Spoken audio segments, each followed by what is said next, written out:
everyone, welcome to my channel. So अहिले चाहिँ म कलेजबाट भर्खर फर्के आज हाम्रो हाफ डे थियो 1 बजे निस्किनु पर्ने काम पर 2-3 बज्न आँटिसकेछ अब अहिले चाहिँ म आज भोटो जात्रा हो त्यही भएर हाफ डे भएन सो नर्मली म सधैँ जान्छु मचिन्द्रनाथको जात्रा हेर्न अब आज आई डोन्ट नो कस्तो हुन्छ ट्राई चाहिँ गरेर चाहिँ जाने बट दर्शन गर्न पाउँछु पाउँदिन नट स्योर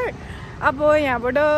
जुन लगनखेलको गाडी थियो त्यो पनि मिस भयो मेरो अब म दुईटा गाडी फेरेर जाने सोचिरहेको छु एकान्त कुनाबाट अर्को लिन्छु बट एकान्त कुनाबाट माथि जान दिँदैन होला आज so let's see what happens if मैले दर्शन गरेँ भने अफकोर्स म हजुरहरूको पनि दर्शन गराउँछु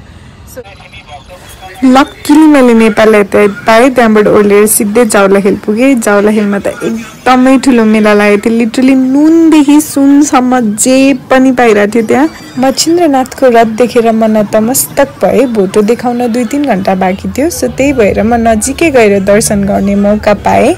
हरेक वर्ष यो दिन पानी अवश्य पर्छ नै र त्यति बेला पनि सिमसिम पानी परिरहेको थियो दर्शन गरिसकेपछि चाहिँ म शपिङतिर लागेँ लास्ट इयर पनि मैले यहाँबाट किनेको प्रोडक्टहरुबाट म एकदमै खुसी थिएँ त्यही भएर त्यसले चाहिँ मलाई मोटिभेट गरेर यो पालि पनि यति भिडमा ठेलमा टेल गर्दै म चाहिँ शपिङ गर्नतिर लागेँ मैले अफ कोर्स धेरै सामानहरु किनेको छु हजुरहरुलाई अर्को ब्लगमा देखाउँछु हेर्नु होला